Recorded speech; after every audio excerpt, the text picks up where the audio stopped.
A imoralidade sexual é uma das ferramentas mais poderosas usadas pelo reino das trevas para dominar o mundo dos homens. Nenhum outro pecado na terra é conhecido por derrubar mais pessoas do que a imoralidade em si. Por imoralidade, entendo qualquer forma de atividade sexual fora do casamento. De fato, toda vez que a Bíblia lista pecados, a imoralidade sempre se encontra entre os primeiros, logo após a idolatria. É um pecado muito mais perigoso do que você pensa. Esse pecado, em particular, foi um dos maiores e que causou mais mortes na Bíblia. Um exemplo disso é a história dos israelitas e do profeta Balaão, encontrada no livro de Números, do 22 ao 24. Inicialmente, o profeta Balaão não pôde amaldiçoar os israelitas porque eles eram abençoados por Deus. No entanto, à medida que a história avançava, Balaão aconselhou o rei moabita, conhecido como Balaque, sobre como levar os israelitas ao pecado e à destruição. Esse conselho envolveu encorajar os israelitas a se envolverem em imoralidade sexual com mulheres moabitas. Balaão sabia que, embora não pudesse amaldiçoar os filhos de Israel, a melhor maneira de destruí-los seria fazê-los cometer atos de imoralidade. Dessa forma, Deus mesmo seria aquele que os destruiria, e foi exatamente isso que aconteceu. Assim que os israelitas começaram a se envolver em imoralidade sexual, a ira de Deus se acendeu contra eles, resultando em uma praga mortal que matou milhares deles. Não centenas, mas milhares. Mas o que torna realmente terrível esse pecado é o que acontece nos bastidores, sobre o qual a maioria das pessoas não fala. Você vê, o sexo foi criado por Deus para o casamento. É destinado a unir duas pessoas em corpo, alma e espírito. Fora do casamento, o sexo se torna pervertido. A primeira vez que o diabo perverteu essa união foi no livro de Gênesis, capítulo 6, onde os anjos caídos se deitaram com as filhas dos homens. Isso nunca deveria ter acontecido. O inimigo pega o que é sagrado e o corrompe para seus propósitos. Toda vez que Deus estabelece um limite para algo, o diabo busca levar os humanos além desse limite. Quando Deus diz que um homem só deve ter relações com sua esposa, Satanás perverte isso para que ocorra entre os não casados. Quando Deus diz aos humanos para esperarem até se casarem, Satanás diz que esperar é muito longo. Quando Deus diz para se manterem puros e evitar a luxúria, Satanás diz para recorrerem à pornografia enquanto isso. Isso ocorre porque Satanás entende o que acontece nos bastidores toda vez que você comete esse pecado. E vou lhe dizer o que acontece sempre que você se envolve em atos imorais. Você abre portas perigosas para que espíritos demoníacos penetrem em sua vida. E o mistério que você precisa entender é que o sexo em si é 90% mais espiritual do que físico, mesmo que sejam duas pessoas físicas se unindo. O que realmente está acontecendo é que suas almas estão sendo unidas.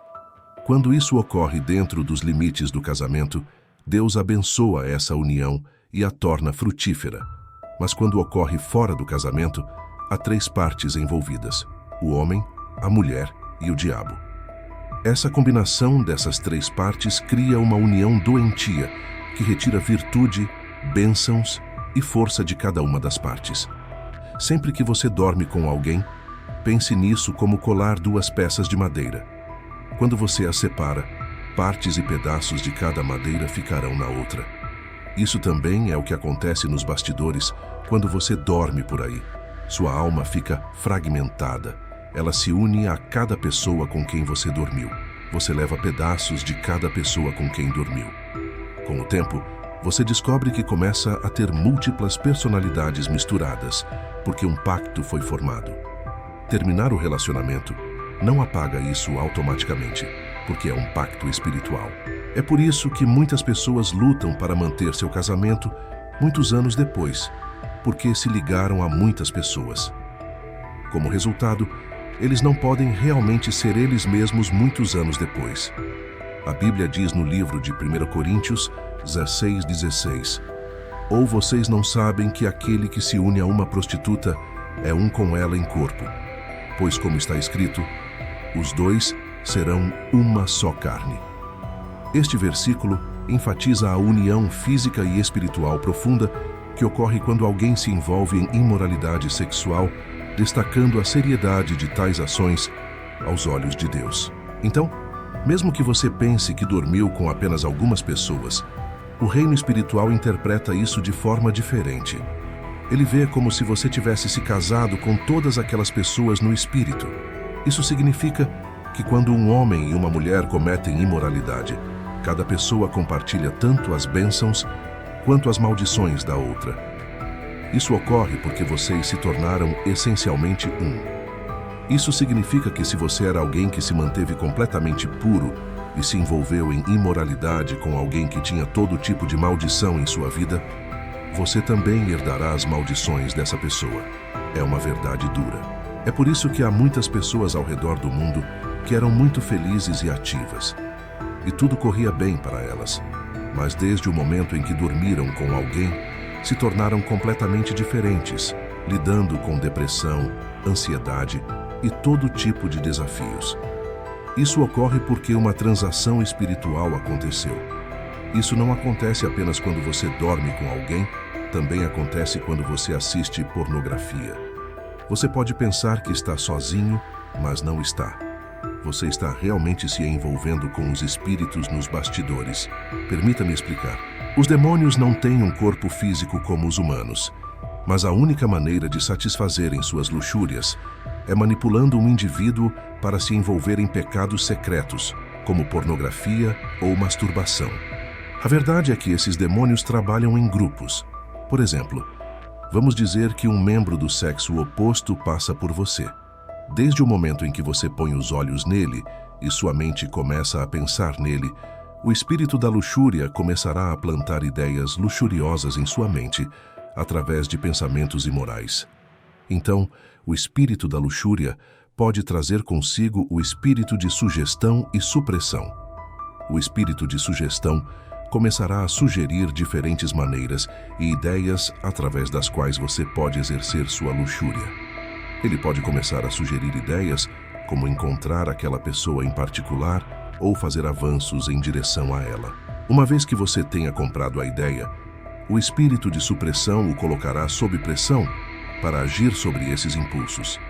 É por isso que, às vezes, uma vítima pode estar bem, mas de repente sentir a pressão para pecar. Essa pressão não vem delas, vem dessas forças que estão pressionando você para pecar. Ao mesmo tempo, o diabo criará o cenário perfeito, onde apenas você e a pessoa por quem você sentiu luxúria estarão juntos. Ele sabe exatamente o que está fazendo. Ele quer lhe dar todos os recursos de que você precisa para cometer esse pecado. Uma vez que você e aquela pessoa tenham cometido esse ato, a missão deles está cumprida. Mas se a pessoa não estiver lá fisicamente, então o diabo começará a tentá-lo a assistir a filmes sujos como substituto para satisfazer esses desejos luxuriosos. A Bíblia nos adverte a fugir de todas as formas de pecados sexuais, porque nossos corpos são os templos do Espírito Santo. Uma vez que um indivíduo sucumbe a essas tentações e as comete, eles caíram. Esses espíritos, então, se fortalecem através desse pecado. Lembre-se do que eu disse. Demônios não têm um corpo físico, mas eles têm apetites e desejos. Então, a única maneira deles satisfazerem seus desejos luxuriosos é através do seu corpo. O maior problema é que, como são espíritos, eles nunca ficam satisfeitos.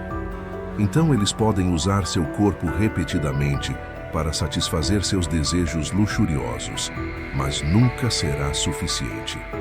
É por isso que a vítima, por sua vez, se torna viciada além de seu controle. Mesmo quando desejam parar, simplesmente não conseguem por sua própria força.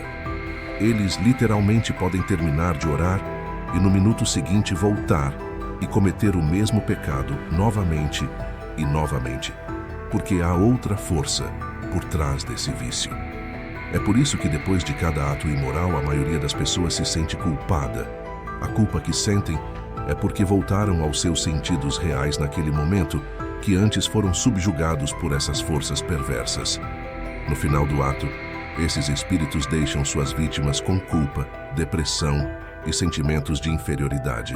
Então sempre saiba que toda vez que você comete imoralidade sexual, você também está alimentando e fortalecendo esses espíritos, ao mesmo tempo em que forma um pacto com eles.